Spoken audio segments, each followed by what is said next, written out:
Welcome back to Left, Right and Centre. Tensions continue to escalate in Bangladesh after India objected to the denial of bail for the Hindu priest Chinmoy Krishna Das Brahmachari. Clashes in Chittagong have resulted in one death following protests against the sedition charges. Demonstrations have spread to Dhaka, with political leaders in India condemning the arrest which has taken place and have urged for minorities' safety. The BJP has been holding protests in Kolkata. The Congress has issued its concerns as well. I'm now joined by the senior Congress leader, Dr. Abhishek Manu Singhvi. Thanks very much for being with us.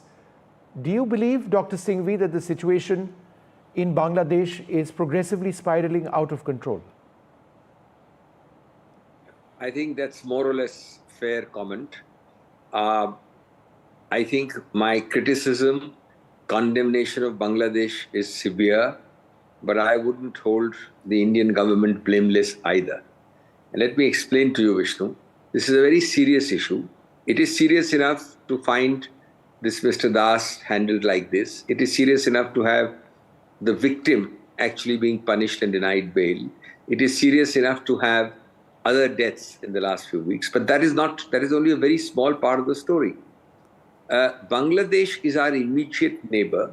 It is now being riven by sectarian violence.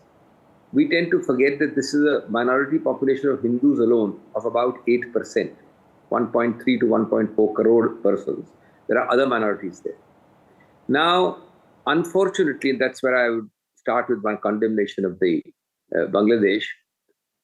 A hate for the Awami League has transformed into a hate for India and unfortunately a further hate for Hindus. Now that is an incredible equation. It's an unacceptable equation.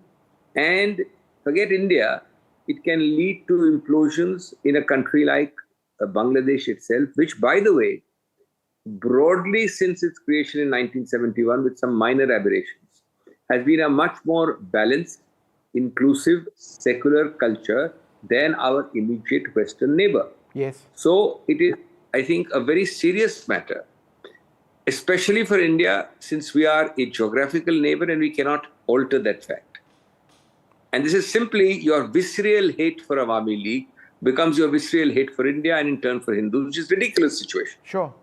Now, as India is concerned, I said I wouldn't hold it blameless because, you know, you can get all the kudos and all the snapshots and all the optics when you go around all the world in your foreign policy saying India is a Vishwaguru and India is reaching out everywhere.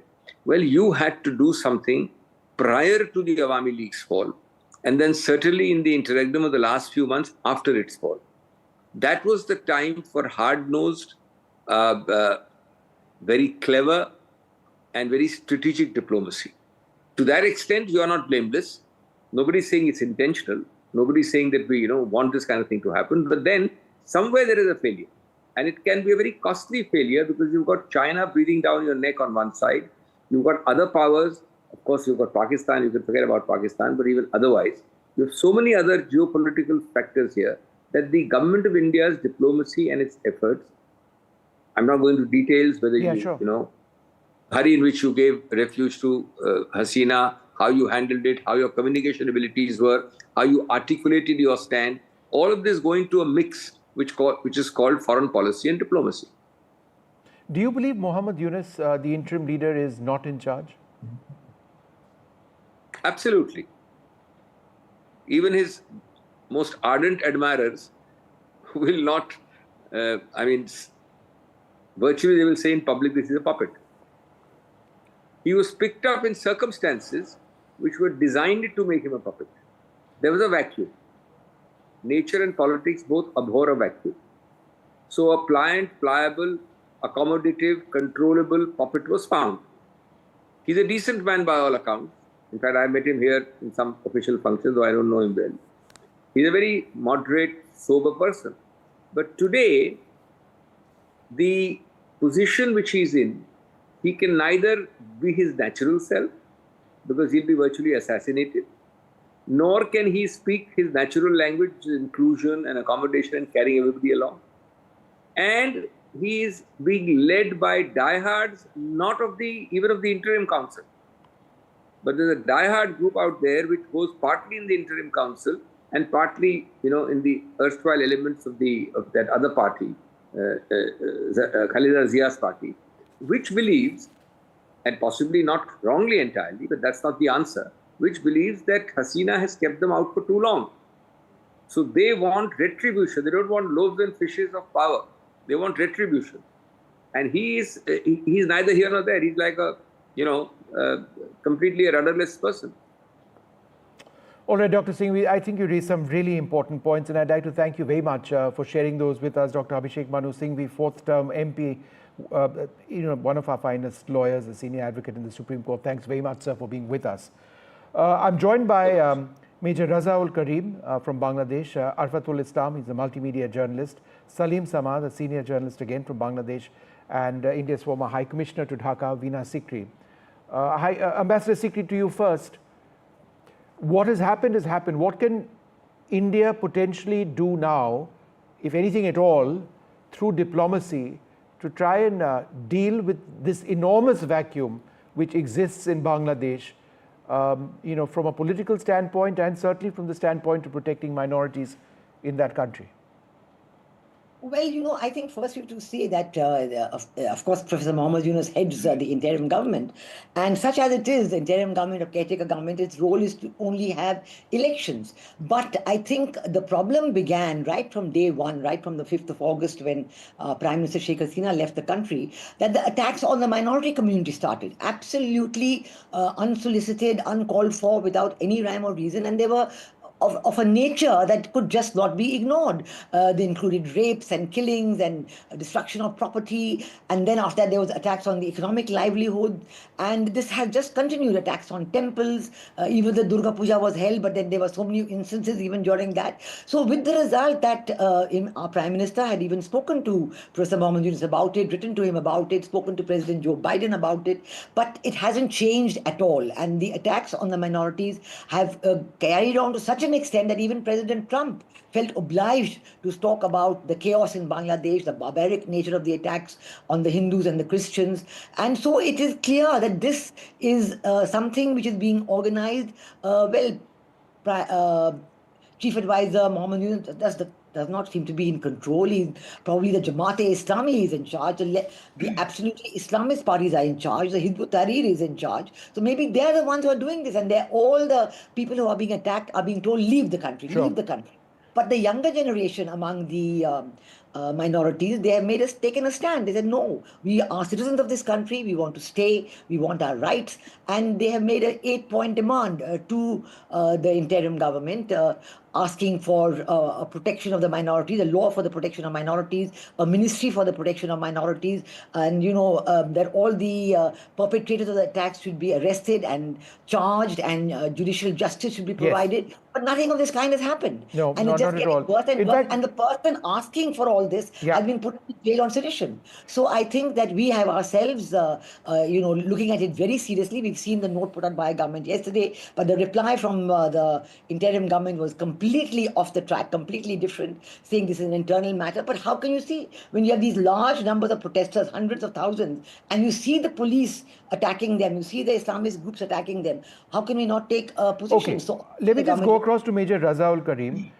Major, the worry over here in India is that people who've been so close to us culturally and otherwise seem to be anti-India in this vacuum that finds itself. India is not your enemy. I mean, India is a partner nation. There are incredible relationships. Is that a huge concern that India in somehow or the other is seen to be some sort of enemy of Bangladesh? Yeah, thank you. Very, very good questions, and I really thanks you for. I'm really expecting this kind of questions from NDTV. Actually, yes. For last couple of years, since the army government formation, we had been noticing that anti-Indian sentiment is rising in Bangladesh. So this is the biggest concern right now, and the reason of this is during the army period, the army Sheikh Hasina regime, there were some incidents, there were some gesture to the common people of Bangladesh by the army government was a bit different, as you have observed before.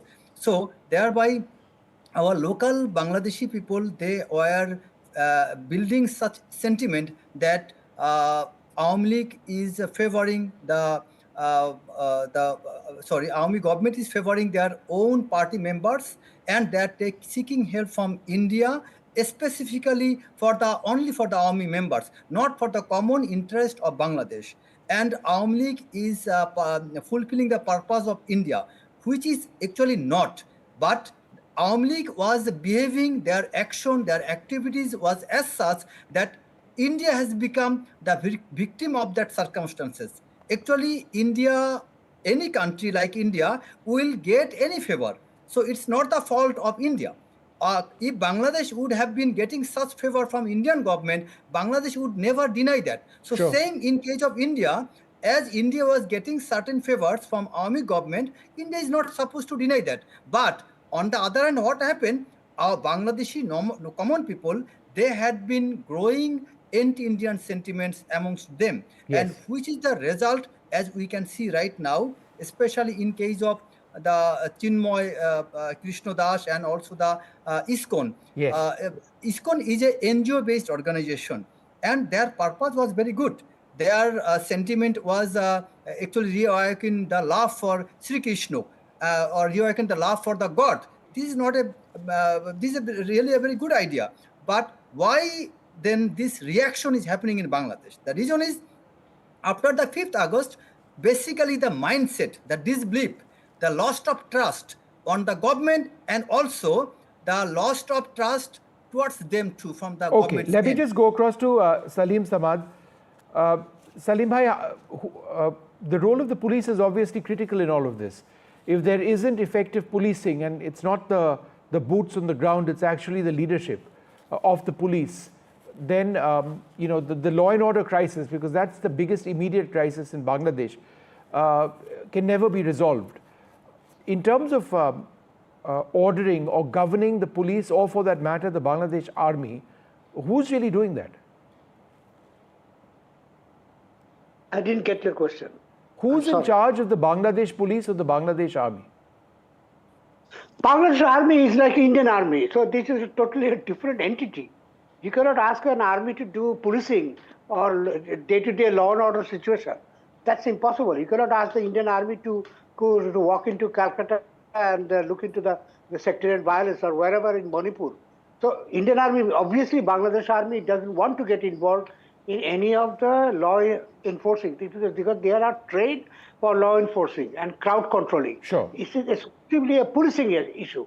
So and you have to understand that majority of the police has left their post after the 5th of August because of the massive killing and deaths and injuries of the thousands of students. And of course, 40,000 has been already admitted in the hospital. So obviously there is a lot of anger against the police. So the police is not trusted. Even I don't even trust the police. Nobody goes to the police station for filing a complaint because they know they are corrupt. There is a lot of change, and 60% has been rehabilitated, and 40% have vanished. They are all underground, and there are many cases against them. So there is a lot of. So it is actually the people. The people will have to. The political parties will also have to act for maintaining law and order situation. And if you're talking about the anti-Indian issue, BNP only yesterday even said, even the Jamaat Islami also said that they want to have a bilateral relationship with India, want to continue the relationship. And obviously, I mean, if you have heard Professor Yunus talking to the Indian media, not Bangladesh media, but the international media like India, he had already spoken to 18 of the Indian media. And everywhere he mentioned that it is India and Bangladesh will have to work together. So no, I've interviewed him as well, and he said that same thing to us. But then we see this situation on the ground. Arfatul Islam, who's triggering the violence or the attacks? I just want to add one point with Salim Samad. Just give me a second. Just give me a second. Arfatul Islam, who is triggering the attacks against minorities in Bangladesh? There have been so many attacks, not just against members of the Hindu community, but other communities as well. I think what I see is clearly, like even in your question, that there are a lot of misinformation and disinformation campaigns have been happening, and in most cases, or in many cases, we are in a way far from the reality. Basically, many of us are making decisions based on what we see on social media. We don't try to cross-check what is exactly happening on ground. For example, Professor Yunus several times said all the medias, international media, Indian media, Bangladeshi media, that come and see yourself, make your own judgment, make your own reporting, and see what is actually happening. But what I see, that there have been a lot of campaign going on, mostly based on misinformation and disinformation, and we are not trying to deal with facts. We are most trying to deal with opinion by some influencer who are who have like influencers on social media, especially on Twitter and Facebook. So I see that there is lack of information, there is a gap, and we are not trying to fill this gap. So to fill this gap, one needs to go to the ground and try to see themselves what is happening there. So are you denying that these attacks have taken place? That there have been cases of rape and brutality? Members of the Hindu community have had their houses, if not looted, then burned down, arson essentially? No, I'm not denying or accepting anything. I am asking you the source of it. I mean, the information that you are giving, what is your source? So check your source. Is it the source is people on the ground giving sound bites saying that their houses have been burned down? Who are these people and who did this? The people whose houses were burned down. It's been reported internationally. Why be in denial about that? I can understand your question or your point about let's be careful about the scale, of what we are talking. But I think it is important to understand that these attacks have taken place. There is lack of information, what I am saying, and you are not getting information from credible sources. So if you have your own reporter, you send him, her, there, they can check themselves, and there is no issue with this. So we need to make our opinion or questions or everything based on credible information, based on credible sources. So I see a lack there, that there is a lack of information and there is a lack of credible sources. So we don't know what is exactly happening, and we are making our opinion based on sources that are not reliable. Salim Samad, do you agree? I fully agree with him. He's absolutely right. Even the Indian fact checkers are also debunking most of the news that is being, broadcast or under Indian media. Is equally also true that, for example, like Ambassador Vinay Sikri has a conspiracy theory that this government that is here doesn't have, Dr. Yunus is not in power. This is a conspiracy theory, and the Jamaat Islami and Harkatul Jihad or whoever, or they are in power. You do have an evidence, like Arafatul Islam has said. That Vinay Sikri has one evidence to prove that Dr. Yunus is not in power, the Jamaat Islami is in power. That's one big example. Thank you. Ambassador Sikri, well, may I first of all talk about 2 points. One, I fully agree with you, Vishnu, when you say that they are in complete denial. In fact, it is the attack on the media that is being talked about globally as much as the attack on the minorities. And the global committees on the journalists are saying that there are hundreds of journalists in the last 3 months who have been taken away from their jobs, who have been removed from the channels, who have been put into jail, who have been accused of murder. So the attack on the media is a huge factor of what is happening, and that is why there is no information available. But I think that you are quite right to say that those people who have suffered, they are the ones who are talking about it. And to tell my friend Mr. Salim Samad that as far as the role of the Jamaat-e-Islami and the Hizb ut-Tahrir is concerned, you can see that the members are there. They are advisors to the government, the head of the Hifazat-e-Islam, who is a member of the Islami Andolan Bangladesh, the person who's now been sworn in as advisor, who is said to be by all, one and all, to be a member of Hizb ut-Tahrir. They're now as advisors to the government. So it's not that I have not a shed of evidence. I'm just talking about the facts on the ground. And this is an opinion that I don't share alone. I think everybody who's writing about Bangladesh globally, I'm not talking about just India, they are come to the same conclusion based on what is actually happening. And maybe there is some global disappointment with the role of Professor Mohammed Yunus, because they thought that he would be much more in control. And he assured our Prime Minister that he would be able to control these attacks on the minority communities. But whether it's the Buddhists in Khagrachari, whether it is the Hindus in Chittagong, whether it is the peaceful march in Rangpur over the weekend, all these have been attacked. And you cannot be in complete denial about this. I just want to list a couple of these incidents. And, I'm sitting in a studio. I can't independently corroborate this now. But this has been corroborated or written about by India Today, by The Hindu, by international agencies as well.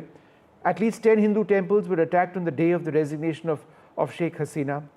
An ISKCON temple in Meherpur in the Khulna division was vandalized. Other temples like Kali temples were either defaced or attacked. The ISKCON temple in Meherpur and other temples, I mentioned that, have been attacked as well as part of a broader, and I'm just talking about places of religious worship having been attacked. Major Raza, in your opinion, in this aspect, I want to answer you. Actually, the list of temples distraction, as you have mentioned, nowhere you will find any incident that any member from Jamaat Islami, any member for BNP is involved. Rather, it is found, especially in Faridpur, a Hindu people who was involved destroying the temple. And I'm sure Salim Samad will be agreeing with me. So actually in Bangladesh, what happened, the fact is related with lack of trust.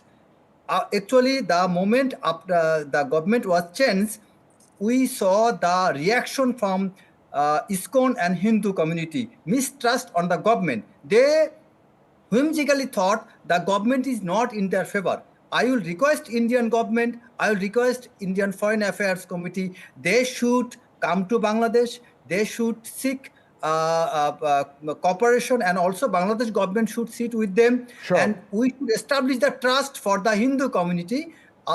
This is mostly related with mistrust. Now, actually, the incident, everything is irrespective happening. of trust or distrust, there are numerous incidents and reports which have come in of people being attacked. Now I'm answering about Chinmoy Krishna Das. So let's see what happens. The fact is he's not been granted bail. There are serious charges of sedition against him. So let's see how the legal process works out. Okay, look, I'm only interrupting because I'm out of time. Major Saab, I'm out of time on this program right now. I'll give you this by 10 seconds. The arrest of Chinmoy Krishna Das, actually, people are not very convinced. The reason is that Chinmoy was arrested because he was spreading false propaganda that thousands of temples was broken, then Hindu peoples had been persecuted. These are the false propaganda which had been spreading through Chinmoy. And all right, also well, we'll see what the truth finally emerges. We'll leave it at that. But I take your points.